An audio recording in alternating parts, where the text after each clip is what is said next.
ನಾವೆಲ್ಲ ತುಂಬ ಚಿಂತನೆ ಮಾಡುವ ವಿಷಯಗಳಲ್ಲಿ ಸ್ವಾತಂತ್ರ್ಯವೂ ಒಂದು. ಸ್ವಾತಂತ್ರ್ಯ ಸಿಕ್ಕಿತು ಎಂಬ ಅನುಭವ ನಮ್ಮೆಲ್ಲ ದೇಶವಾಸಿಗಳಿಗೆ ಆಗುತ್ತಾ ಇದೆಯೇನೋ? ಸ್ವಾತಂತ್ರ್ಯಕ್ಕಾಗಿ ದುಡಿದ ತ್ಯಾಗಿಗಳ ದೃಷ್ಟಿ ಏನಿತ್ತು ಅದನ್ನು ನಾವು ನೋಡಲೇಬೇಕಾಗಿದೆ.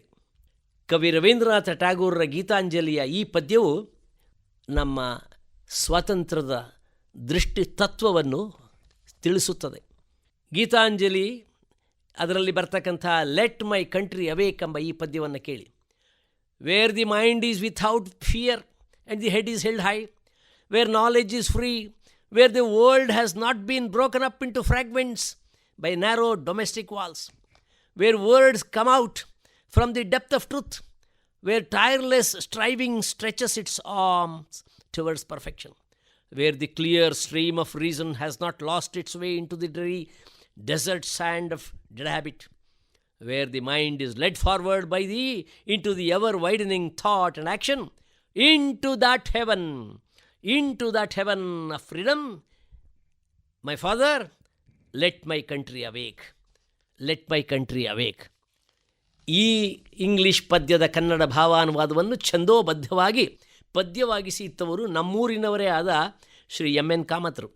ಈ ಪದ್ಯ ಅದೆಷ್ಟು ಹೃದಯವಾಗಿದೆ ಅಂದರೆ ಶತಮಾನ ಮೀರಿದ ಮಂಗಳೂರಿನ ಕೆನರಾ ವಿದ್ಯಾಸಂಸ್ಥೆಗಳು ತಮ್ಮ ಶಾಲಾ ಗೀತೆಯಾಗಿ ಇದನ್ನು ಸ್ವೀಕರಿಸಿವೆ.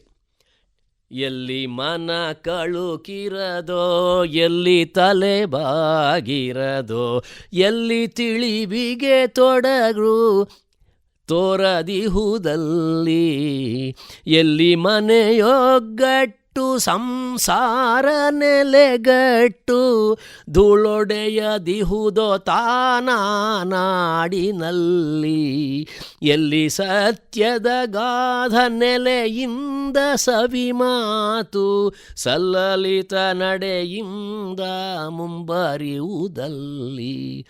ಎಲ್ಲಿ ದಣಿವಿರದ ಸಾಧನೆಯು ಸಫಲತೆ ಕಡೆಗೆ ತೋಳ ನೀಡಿಹುದೋ ತಾನಾ ನಾಡಿನಲ್ಲಿ, ಎಲ್ಲಿ ಸುವಿಚಾರ ನಿರ್ಮಲ ಜಲದೊಸರು ಹರಿದು ಕಾಳು ರೂಢಿಯ ಮರಳೋಳ್ ಇಂಗಿ ಕೆಳದಲ್ಲಿ, ಎಲ್ಲಿ ನೀನೆಮ್ಮ ಚಿಂತನವನುದ್ಯಮವ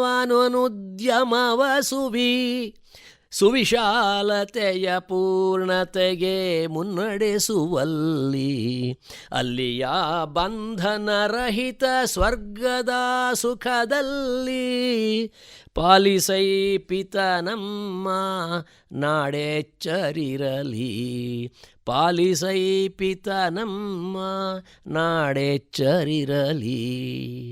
ಅಳುಕಿರದ ಮನ, ಬಾಗದ ತಲೆ, ತೊಡಕಿಲ್ಲದ ಮುಕ್ತ ಸ್ವಾತಂತ್ರ್ಯದ ತಿಳಿವು, ಒಗ್ಗಟ್ಟಿನ ಮನೆ, ಸತ್ಯದ್ದೇ ಎಲ್ಲೆಡೆ ಗಾನ, ಲಲಿತವಾದ ನಡೆ, ದಣಿವಿರದ ಸಾಧನೆಯ ಸಫಲತೆ, ನಿರ್ಮಲ ಸುವಿಚಾರ, ಚಿಂತನೆಯ ಸುವಿಶಾಲತೆಗೆ, ಬಂಧನರಹಿತ ಸುಖದ ಸ್ವರ್ಗಕ್ಕೆ, ಈ ಸ್ವಾತಂತ್ರ್ಯದ ಲಕ್ಷಣಗಳಿಗೆ ಎಚ್ಚರದ ನಾಡು ಸದಾ ಸ್ವತಂತ್ರ. ಎಚ್ಚರವಾಗಿರಲಿ ಈ ನಾಡು. ಯಾವಿದ್ಯಾ ಸ ವಿಮುಕ್ತಯೇ, ಎಲ್ಲ ಬಂಧುಗಳಿಗೂ ಕೂಡ ಬಿಡುಗಡೆಗೊಳಿಸುವ ಮುಕ್ತಿದಾಯಿನಿಯಾದ ಈ ವಿದ್ಯೆ. ನಾವೆಲ್ಲರೂ ಹಲವು ಬಂಧಗಳಿಗೆ ಸಿಕ್ಕಿಬಿದ್ದು ಕಷ್ಟಪಡ್ತಿದ್ದೇವೆ. ಆ ಬಂಧಗಳ ಸ್ವರೂಪ ಮತ್ತು ಆಯಾಮಗಳನ್ನು ತಿಳಿಯುವ ಆತ್ಮಸಮೀಕ್ಷೆಯನ್ನು ಮಾಡಿಕೊಳ್ಬೇಕು ನಾವು. ಶರೀರ ಬುದ್ಧಿ ಮನಸ್ಸುಗಳನ್ನು ಮುಕ್ತಗೊಳಿಸಿ ಮತ್ತೆ ಬಲಗೊಳಿಸುವುದು. ಆಗ ನಮ್ಮ ಕುಶಲತೆಯಿಂದ ಗುಣವೃದ್ಧಿಯಾಗುವುದು, ಸ್ವಭಾವದ ನಿಯಮನವಾಗುವುದು, ನಮ್ಮ ಆಸಕ್ತಿಗನುಗುಣವಾದ ವೃತ್ತಿ ಕೌಶಲದ ವಿಶಾಲವಾಗುವುದು, ವಿಕಾಸವಾಗುವುದು, ಮನಸ್ಸೊಪ್ಪುವಂತಹ ಜೀವನ ಮೌಲ್ಯಗಳಿಗೆ ಬದ್ಧರಾಗಿ ತೃಪ್ತಿ ಸಂತೋಷಗಳಿಂದ ಉಪಕ್ರಮಿಸಲು ಅನುಕೂಲವಾಗುವುದು. ಇದರಿಂದ ನಮ್ಮ ವ್ಯಕ್ತಿತ್ವವು ಬಂಧ ಮುಕ್ತವಾಗಿ ನೈಜ ಸ್ವಾತಂತ್ರ್ಯದ ಸುಖವನ್ನು ಅನುಭವಿಸುವುದು. ಇಂತಹ ಸಮರ್ಥ ಸಜ್ಜನರ ಸಂತುಷ್ಟ ಜೀವನವೇ ಸಮಾಜದ ಸುಖ ಸೌಖ್ಯಗಳ ಮೂಲ. ಇಂತಹ ವ್ಯಕ್ತಿಗಳ ಸಮರಸ ಸಮುದಾಯವೇ ಸುಖಿ ಸ್ವತಂತ್ರ ಸಮಾಜ. ಜಗತ್ತಿನ ಹಲವು ದೇಶಗಳಲ್ಲಿ ಇಂತಹ ಈ ಸ್ವಾತಂತ್ರ್ಯ ಇಲ್ಲ. ಆ ದೇಶಗಳಲ್ಲಿಲ್ಲದ ಸ್ವಾತಂತ್ರ್ಯ ಸುಖ ಈ ನಮ್ಮ ದೇಶಕ್ಕಿದೆ. ಈ ಸ್ವಾತಂತ್ರ್ಯ ನಮ್ಮ ಭಾರತದ ಅಮೂಲ್ಯ ಸಂಪತ್ತು. ಬಲು ಕಷ್ಟದಿಂದ ಸಂಪಾದಿಸಿದ್ದು ಇದು ಎಂದೆಂದಿಗೂ ರಕ್ಷಿತವಾಗಬೇಕು. ಅದಕ್ಕಾಗಿ ನಮ್ಮ ಯುವಜನರನ್ನು ಪ್ರಜ್ಞಾವಂತರನ್ನಾಗಿಸಿ ಮಾನವೀಯರನ್ನಾಗಿಸುವ ಸದುದ್ದೇಶ ನಮ್ಮದು. ಅದಕ್ಕಾಗಿ ಬೇಕಿದೆ ನಮ್ಮ ಯುವಜನರಿಗೆ ಅನುಭವಾತ್ಮಕ ಕಾರ್ಯಾಗಾರಗಳು.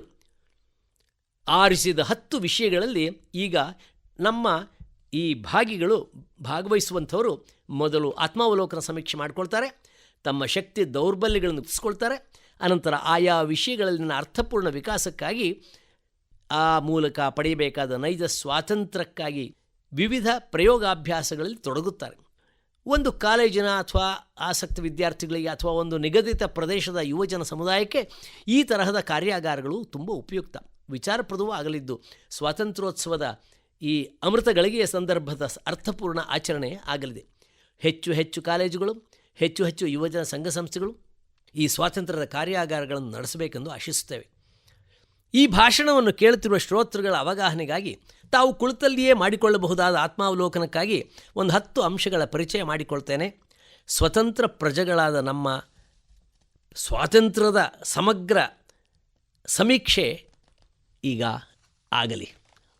ಶ್ರೋತೃಗಳೇ, ನಿಮ್ಮ ಶಾರೀರಿಕ ಸಾಮರ್ಥ್ಯ ಮತ್ತು ನೀವು ಸ್ವಾತಂತ್ರ್ಯವನ್ನು ಭೌತಿಕವಾಗಿ ಎಷ್ಟು ಅನುಭವಿಸುತ್ತಿದ್ದೀರಿ ಯೋಚಿಸಿ. ಅನೇಕ ದೇಶಗಳಲ್ಲಿ ಸ್ತ್ರೀಯರಿಗೆ ಭೌತಿಕ ಸ್ವಾತಂತ್ರ್ಯವಿಲ್ಲ. ನಮ್ಮ ದೇಶದಲ್ಲಿ ಸ್ತ್ರೀ ಪುರುಷ ಜಾತಿ ಮತ ತಾರತಮ್ಯವಿಲ್ಲದೆ ಸ್ವಾತಂತ್ರ್ಯದ ಅನುಭವ ಸೌಲಭ್ಯವಿದೆ. ಶಾರೀರಿಕ ಕ್ಷಮತೆಯನ್ನು ಅವಲಂಬಿಸಿ ಎಲ್ಲೆಲ್ಲೂ ತಿರುಗಾಡ್ತಾ ಇದ್ದೇವೆ. ನಾವು ಗುಡ್ಡ ಬೆಟ್ಟಗಳ ಚಾರಣ ಸುಖವನ್ನು ಅನುಭವಿಸ್ತಾ ಇದ್ದೇವೆ. ನಿನ್ನ ಮನಸ್ಸು ಬಯಸುವಷ್ಟು ದೈಹಿಕ ಸುಖ ಸ್ವಾತಂತ್ರ್ಯ ಸೌಕರ್ಯ ನಿನಗಿದೆಯೇ? ಬೊಜ್ಜು ಬೆಳೆದ ಸ್ಥೂಲ ದೇಹವಾದರೆ ಅಥವಾ ದುರ್ಬಲ ಕೃಷಿ ದೇಹವಾದರೆ ಎಲ್ಲರೂ ಮಾಡುವ ಎಲ್ಲ ಕರ್ಮಗಳದ್ದು ನೀವು ಮಾಡಲಾರ್ರಿ. ಮಾಡಲಾಗಿದೆ, ಅಯ್ಯೋ ನನ್ನಿಂದ ನಾನೇ ಬಂಧಿಯಾಗಿದ್ದೇನೆ ಎಂದು ಕೊರಗುರಿ. ನಿತ್ಯ ವ್ಯಾಯಾಮ, ಯೋಗಾಭ್ಯಾಸ, ನಿಯಮಿತ ಆಹಾರ ವಿಹಾರ, ಅಗತ್ಯಕ್ಕೆ ತಕ್ಕ ಔಷಧೋಪಚಾರಗಳು ಆರೋಗ್ಯದ ಮೂಲ. ಈ ಶಿಸ್ತು ಪಾಲಿಸದವನಿಗೆ ಸ್ವಾತಂತ್ರ್ಯವಿಲ್ಲ. ಯಾಕೆ? ಆರೋಗ್ಯವಿಲ್ಲ, ಆದ್ದರಿಂದ ಸ್ವಾತಂತ್ರ್ಯವಿಲ್ಲ, ಆದ್ದರಿಂದ ಸುಖವಿಲ್ಲ. ಮಧುಮೇಹ ರೋಗಿಗೆ ಸಿಹಿ ತಿನ್ನುವ ಸ್ವಾತಂತ್ರ್ಯವಿಲ್ಲ. ನೀನು ಹೇಳಿದಂತೆ ಕೇಳಬೇಕಾದ ನಿನ್ನ ಉಪಕರಣ ಈ ದೇಹ. ಈ ಶರೀರವನ್ನು ನಿರಾಮಯವಾಗಿ ಕಾಪಾಡಿಕೊಂಡಲ್ಲಿ ಮಾತ್ರ ಸ್ವಾತಂತ್ರ್ಯ ಸುಖ. ಇಂದ್ರಿಯಗಳ ನಿಯಮನ ಅತಿ ಮುಖ್ಯ. ಹುಚ್ಚು ಕುದುರೆಯಂತೋಡುವ ಇಂದ್ರಿಯಗಳಿಗೆ ಸ್ವಾತಂತ್ರ್ಯ ಕೊಟ್ಟರೆ ನಿಮ್ಮ ದೇಹವನ್ನು ಹೊಂಡಕ್ಕೆ ಹಾಕುವುದು ಗ್ಯಾರಂಟಿ. ದೇಹವನ್ನು ನಡೆಸುವ ಇಂದ್ರಿಯಗಳನ್ನು ಮನಸ್ಸು, ಈ ಮನವನ್ನು ವಿವೇಕಯುತ ಬುದ್ಧಿಯನ್ನು ನಾನು ಶಿಸ್ತಿನಲ್ಲಿಡಬೇಕಲ್ವೇ? ಇನ್ನು ಈ ಮನಸ್ಸು ಬುದ್ಧಿಗಳಿಗೆ ಸ್ವಾತಂತ್ರ್ಯ ಬೇಡವೇ? ಕೆಲವು ಸಮಾಜಗಳಲ್ಲಿ ಅವರು ಹಾಕಿದ ನಿರ್ಬಂಧಗಳಿದ್ದಾಗಿ ವಿವೇಚಿಸುವ ಬೌದ್ಧಿಕ ಸ್ವಾತಂತ್ರ್ಯವಿಲ್ಲ, ಪ್ರಶ್ನಿಸುವಂತಿಲ್ಲ. ಜನ್ಮನಾ ಮನುಷ್ಯನಿಗೆ ಭಗವಂತ ಕೊಟ್ಟಿರುವ ಸ್ವಾತಂತ್ರ್ಯ ಇದು. ಬೌದ್ಧಿಕ ಮುಕ್ತತೆ ಇದ್ದಲ್ಲಿ ಮಾತ್ರ ಸೃಜನಶೀಲ ನಿರ್ಮಿತಿಗಳು ಆಗುತ್ತವೆ. ಬೌದ್ಧಿಕ ಚಿಂತನೆ ಮತ್ತು ಅಭಿವ್ಯಕ್ತಿಯ ಸ್ವಾತಂತ್ರ್ಯವಿಲ್ಲದ ಅಂತಹ ಸಮಾಜಗಳಿಂದ ಅನ್ವೇಷಣೆಗಳನ್ನಾಗಲಿ ಸೃಜನಶೀಲ ಪ್ರಗತಿಯನ್ನಾಗಲಿ ನಿರೀಕ್ಷಿಸಲಾಗದು. ಭಗವದ್ಗೀತೆಯಲ್ಲಿ ಎಲ್ಲ ರೀತಿಯ ಮಾಹಿತಿಗಳನ್ನು ಕೊಡ್ತಕ್ಕಂಥ ಶ್ರೀಕೃಷ್ಣನು ವಿಭಿನ್ನ ರೀತಿಯ ಜ್ಞಾನ ಚಿಂತನೆಗಳನ್ನು ಪ್ರಸ್ತಾಪ ಮಾಡ್ತಾನೆ. ಅರ್ಜುನನಿಗೆ ಸ್ವತಂತ್ರ ನಿರ್ಣಯಕ್ಕಾಗಿ ಪೂರ್ಣ ಅವಕಾಶ ಕೊಡ್ತಾನೆ. ಇತಿ ತೇ ಜ್ಞಾನಮಾಖ್ಯಾತಂ ಗುಹ್ಯಾತ್ ಗುಹ್ಯತಮಂ ಮಯಾ ಗುಹ್ಯಾತ್ ಗುಹ್ಯತರಂ ಮಯಾ ವಿಮೃಶ್ಯ ಏತದ್ ಅಶೇಷೇಣ ಯಥೇಚ್ಛಸಿ ತಥಾ ಕುರು. ನಿನ್ನಿಷ್ಟದಂತೆ ಮಾಡು ಎಂಬ ಸ್ವಾತಂತ್ರ್ಯ ಎಲ್ಲೆಡೆ ಸಿಕ್ಕುವುದಿಲ್ಲ.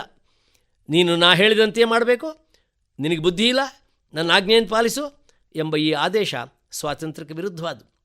ನಮ್ಮ ಸನಾತನ ಧರ್ಮ ಪರಂಪರೆಯ ವೇದೋಪನಿಷತ್ತುಗಳಲ್ಲಿ, ಪುರಾಣ ಕಾವ್ಯಗಳಲ್ಲಿ ವ್ಯಕ್ತಿಯ ಸ್ವಾತಂತ್ರ್ಯವನ್ನು ಪೂರ್ಣವಾಗಿ ಎತ್ತಿ ಹಿಡಿಯಲಾಗಿದೆ.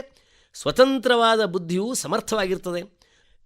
ಸರಿತಪ್ಪು ಕಾರ್ಯಗಳ ಅಕಾರ್ಯಗಳ ವಿವೇಕ ಸಂಪತ್ತು ಆಗಿರುತ್ತದೆ. ಈ ವಿವೇಕ ಸಂಪತ್ತು ನಮ್ಮ ನಿಜವಾದ ಸಂಪತ್ತು. ಯಾರದೋ ಸರ್ವಾಧಿಕಾರಿಯ ಬಂಧನಕ್ಕೆ ಸಿಲುಕದೆ ಬದುಕಬಲ್ಲಂತಹ ಸ್ವತಂತ್ರ ಸ್ವರ್ಗ ನಮ್ಮ ಪುಣ್ಯದಿಂದ ಮಾತ್ರ ಈ ಭಾರತದಲ್ಲಿ ನಮಗೆ ದೊರಕಿದೆ. ಅವರವರ ನಂಬಿಕೆ ಭಾವನೆಗಳು, ಅವರವರ ಸ್ವತಂತ್ರ ನಿಶ್ಚಯಗಳು ಅವರವರದು. ಇಲ್ಲಿ ಸ್ವಾತಂತ್ರ್ಯ ಅತ್ಯಗತ್ಯ. 10 ಜನ ಕುಳಿತು ಮುಕ್ತವಾಗಿ ಸಂವಾದ ಮಾಡಿ ಬಹುಜನ ಹಿತಕಾರಿಯಾದ ಬಹುಜನವು ಸಮ್ಮತವಾದ ಸಮಾಜ ನಿಯಮಗಳನ್ನು ರೂಪಿಸ್ತಾರೆ. ಆದರೆ ಇಲ್ಲೆಲ್ಲೂ ಅವರವರ ವೈಯಕ್ತಿಕ ನಂಬಿಕೆ ಭಾವನೆಗಳಿಗೆ ಸಂಪೂರ್ಣ ಅವಕಾಶವಿದ್ದೇ ಇರುತ್ತದೆ. ಅವಕಾಶವಿದ್ದಲ್ಲಿ ಮಾತ್ರ ಸ್ವಾತಂತ್ರ್ಯವಿದ್ದೇ ಇರುತ್ತದೆ. ಆ ಸ್ವಾತಂತ್ರ್ಯವಿದ್ದಲ್ಲಿ ಮಾತ್ರ ಸುಖ ಇರ್ತದೆ. ಅನೇಕ ಸಮಾಜಗಳಲ್ಲಿ, ಅನೇಕ ದೇಶಗಳಲ್ಲಿ ಇದು ಇಲ್ಲ. ಅಯ್ಯೋ ನನ್ನ ದೌರ್ಭಾಗ್ಯ, ನಾನಿಲ್ಲಿ ಸಿಕ್ಕಿಬಿದ್ದಿರುವೆ ಅಂತ ಕೊರಗುವ ಎಷ್ಟೋ ಜನ ಇದ್ದಾರೆ. ಇಷ್ಟವಿಲ್ಲದ ಗಂಡನ ಜೊತೆ ಬಾಳಬೇಕಾದಂಥ ಹೆಂಡತಿ, ಕೆಟ್ಟ ಬಾಸ್ ಕೆಳಗೆ ದುಡಿಯಬೇಕಾದ ಅಧೀನ ಸಿಬ್ಬಂದಿ, ದುರ್ಜನರ ದುಶ್ಯಾಸನದಿಂದ ನೊಂದು ಬೆಂದಿರುವ ಪ್ರಜೆಗಳು, ಹೀಗೆ ಜಗತ್ತಿನ ಎಲ್ಲೆಡೆ ಬಂಧಿಗಳನ್ನು ಕಾಣುತ್ತೇವೆ. ಇವರಿಗೆ ಬೇರೆ ಯಾರೂ ಸ್ವಾತಂತ್ರ್ಯ ಕೊಡುವುದಿಲ್ಲ. ಇವರೇ ಹೋರಾಡಿ ಪಡೆಯಬೇಕು ಸ್ವಾತಂತ್ರ್ಯವನ್ನು. ಪ್ರಜ್ಞಾವಂತಿಕೆ ಮತ್ತು ಮಾನವೀಯತೆ ಇವು ಸ್ವತಂತ್ರ ನಾಗರಿಕ ಬದುಕಿನ ಲಕ್ಷಣಗಳು. ಸುಸಂಸ್ಕೃತ ಬದುಕು ಬೇಕೆಂದಾದಲ್ಲಿ ಇದು ನನ್ನ ಜನ್ಮಸಿದ್ಧ ಹಕ್ಕು ಎಂದು ಗಳಿಸಬೇಕು. ತಮ್ಮ ಬಲದಿಂದ ಪರರನ್ನು ಅಧೀನಗೊಳಿಸುವ ಬಲಾತ್ಕಾರಿಗಳು ಸ್ವಾತಂತ್ರ್ಯದ ಪರಮಶತ್ರುಗಳು. ಧೈರ್ಯ ತ್ಯಾಗಗಳಿಂದ ರಿಸ್ಕ್ ತೆಗೆದುಕೊಳ್ಳುವ ವೀರರಿಗೆ ಮಾತ್ರ ಈ ಸ್ವಾತಂತ್ರ್ಯದ ಸ್ವರ್ಗ ಸುಖ. ಆಳುವವರು ಬ್ರಿಟಿಷರಾಗಲಿ ಮೊಘಲರಾಗಲಿ 1947 ನಂತರದಂತೆ ಭಾರತೀಯರೇ ನಮ್ಮನ್ನು ಆಳುತ್ತಿರಲಿ. ಆಳಿಸಿಕೊಳ್ಳುತ್ತಿರುವ ನಾವು ನಿಜವಾಗಿ ಸ್ವತಂತ್ರರಾಗಿದ್ದೇವೆಯೇ ವಿಚಾರ ಮಾಡಬೇಕು. ನಿತ್ಯ ಜಾಗೃತಿಯೇ ಸ್ವತಂತ್ರ ಸಮಾಜದ ಬುನಾದಿ. ಹಾಗಾಗಿ ನಮ್ಮ ರಾಷ್ಟ್ರ ಜೀವನದ ಸ್ವತಂತ್ರ ಗೀತೆ ಇದು. ಟ್ಯಾಗೂರರ ಈ ಸ್ವತಂತ್ರ ಗೀತೆಯ ಭಾವ ಆಶಯ ಏನು? ಇದು ಕೋಟಿ ಕೋಟಿ ಕಂಠಗಳಲ್ಲಿ ಅನುರಣಿಸ್ತಾ ಇರತಕ್ಕಂಥ ಒಂದು ಪದ್ಯ ಇದು. ಆ ಸ್ವತಂತ್ರ ಸ್ವರ್ಗಕ್ಕೆ ನಮ್ಮ ನಾಡು ಏಳಲೇಳಲೇಳಲೇಳಲಿ, ಎಲ್ಲಿ ಮನವು ನಿರ್ಭಯದಿ ತಲೆಯನೆತ್ತಿ ನಿಲ್ಲುವುದೋ, ಎಲ್ಲಿ ಜ್ಞಾನ ಸುಧಾಪಾನ ಎಲ್ಲರಿಗೂ ಸಿಗುವುದೋ, ಎಲ್ಲಿ ಮನೆಯ ಅಡ್ಡಗೋಡೆ ಇಲ್ಲದೆ ವಿಶಾಲವೋ, ಎಲ್ಲಿ ಮಾತು ಸತ್ಯದಾಳದಿಂದ ಹೊಮ್ಮಿ ಬರುವುದೋ, ಎಲ್ಲಿ ಸತತ ಕರ್ಮಪೂರ್ಣ ಸಿದ್ಧಿ ಪಡೆದು ಮೆರೆವುದೋ, ಎಲ್ಲಿ ತಿಳುವು ಕಟ್ಟಲೆಯ ಮಳಲ ತೊರೆದು ಹರಿವುದೋ, ಎಲ್ಲಿ ನೀನು ನಮಗೆ ಧೈರ್ಯ, ಎಲ್ಲಿ ನೀನು ನಮಗೆ ಸ್ಥೈರ್ಯ, ವರ ವಿಕಾಸಗೊಳಿಸಿ ಸದಾ ಅಭ್ಯುದಯವ ಕೋರುವೆಯೋ, ಆ ಸ್ವತಂತ್ರ ಸ್ವರ್ಗಕ್ಕೆ, ಆ ಸ್ವತಂತ್ರ ಸ್ವರ್ಗಕ್ಕೆ ನಮ್ಮ ನಾಡು ಏಳಲೇಳಲೇಳಲೇಳಲಿ.